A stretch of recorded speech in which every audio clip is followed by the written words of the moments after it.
প্রিয় দর্শকবৃন্দ, সবাইকে শুভেচ্ছা ও অভিনন্দন।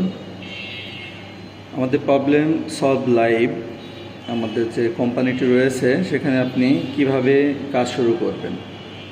প্রথমত আপনাকে যেটা করতে হবে সেটা হচ্ছে মানুষের যে সমস্ত সমস্যাগুলো আছে সেই সমস্যাগুলো ফাইন্ড আউট করতে হবে এবং খুঁজে বের করতে হবে, এবং এই সমস্যাগুলো খুঁজে বের করার পরে তার সম্ভাব্য সমাধান আমাদের কোম্পানির বিভিন্ন ব্রাঞ্চের মাধ্যমে করাতে হবে।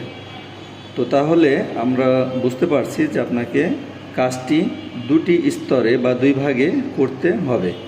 প্রথম ভাগে আপনাকে সমস্যা খুঁজে বের করা এবং দ্বিতীয় ভাগে সমাধান করা, এবং এই দুইটি কাজ সঠিকভাবে করার জন্য নানাবিধ টুলস রয়েছে। সেই টুলসগুলো ব্যবহার করে আপনি খুব সহজে প্রবলেম ফাইন্ড আউট করতে পারবেন এবং